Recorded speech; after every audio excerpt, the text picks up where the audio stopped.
الزمالك يحسم اللقب ال15 في تاريخه من الدوري المصري، وده اللقب رقم 3 في العقد الحالي من عام 2020 حتى الآن. العقد الثالث من الألفية الجديدة. نادي الزمالك بياخد اللقب رقم 3 في نفس العقد. وعلى فكرة الرقم ده ما حصلش غير مرة واحدة في التاريخ، ان هم ياخدوا 3 ألقاب في 10 سنين فقط.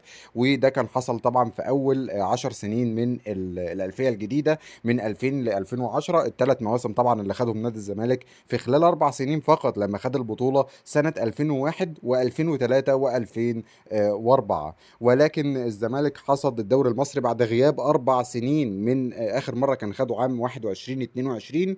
وطبعا كان خده، دي كانت مره تانية متتاليه، ان هو طبعا خده في 2020 2021 وفي 2021 2022. وهو صاحب اللقب ال15 في الدوري المصري بعد حسم الفوز على سيراميكا بهدف مقابل لا شيء. وطبعا الدوري كده انتهى. الزمالك 56 نقطة في المركز الأول، بيراميدز في المركز الثاني 54 نقطة، والأهلي في المركز الثالث 53 نقطة.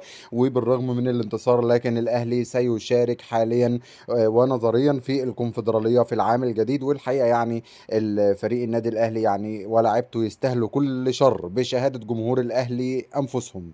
الحقيقة هم لا يستحقوا أي انتصار في هذا الموسم. فرطوا في نقط كتير جدا جدا في مباريات الحقيقة كانت مع أندية، يعني كانت مع أندية بعيدة جدا عن المنافسة في هذا الموسم. وكان يعني النادي الأهلي ضيع من إيده كل البطولات السنة دي، يعتبر خارج بموسم صفري. وطبعا بكده النادي الأهلي 53 نقطة في المركز الثالث. حتى لقب هداف الدوري ما قدرش يحسمه محمود حسن تريزيجيه، بالرغم من تسجيله هدفين في المصري البورسعيدي. وقف رصيده عند 11 هدف. وطبعا المتقدم دلوقتي والهداف هو احمد ياسر ريان مهاجم البنك الاهلي ب 12 هدف. ده غير طبعا ان البنك الاهلي اصلا لسه متبقي له مباراتين، مباراه مع فاركو ومباراه مع الاتحاد السكندري. يعني غالبا تريزيجيه كمان هينزل الهداف رقم 3 في الدوري، لان حاليا اسامه فيصل كمان مهاجم البنك الاهلي 10 اهداف، فهو قريب منه جدا وسهل ان هو يجيب اكتر من هدف يعني في المباراتين المتبقيتين. والزمالك 56 نقطه في المركز الاول، بيراميدز الثاني 54، الاهلي الثالث 53 نقطه. خلينا بقى نتكلم عن خبرين مهمين جدا من داخل النادي الاهلي.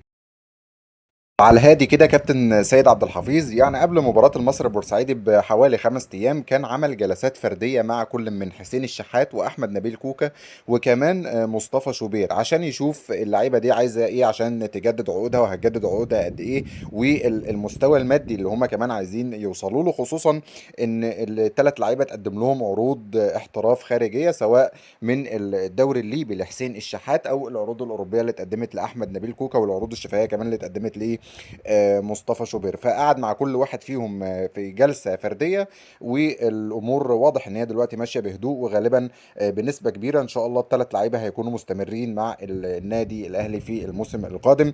وحب كابتن سيد عبد الحفيظ إن هو يعمل كده عشان بس التكهنات الصحفية ما تكترش في أثناء الفترة الكبيرة اللي هياخدها النادي الأهلي في الراحة بعد مباراة المصري البورسعيدي. بالنسبة بقى لل5 اللي هيرحلوا خلاص رسميا من النادي الأهلي، ويعتبر جمعوا متعلقاتهم من غرف الملابس وكل حاجة تخصهم في النادي الأهلي.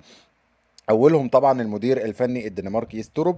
خلاص النادي الاهلي اتفق معاه، ما فيش مشكله ولا حاجه في العقد بتاعه، هيفسخه بالتراضي مقابل ان هو ياخد 5 شهور من العقد بتاعه. وفعلا يعني المدير الفني حاليا اللي وصلنا ان هو كمان حجز خلاص طياره الدنمارك، وخلاص هيرجع لبلده رسميا بعد الاتفاق. وبعد انتهاء مباراه المصري البورسعيدي خلاص تروب مش موجود في النادي الاهلي. ولما ان شاء الله يتفتح بقى ملف المدير الفني الجديد، برضو التفاصيل هتوصلكم هنا اول باول. تانيهم طبعا كاموش المهاجم، افشل صفقه تقريبا في تاريخ النادي الاهلي، هيرجع برضه لناديه النرويجي خلاص بعد عدم تفعيل بند الشراء للاعب.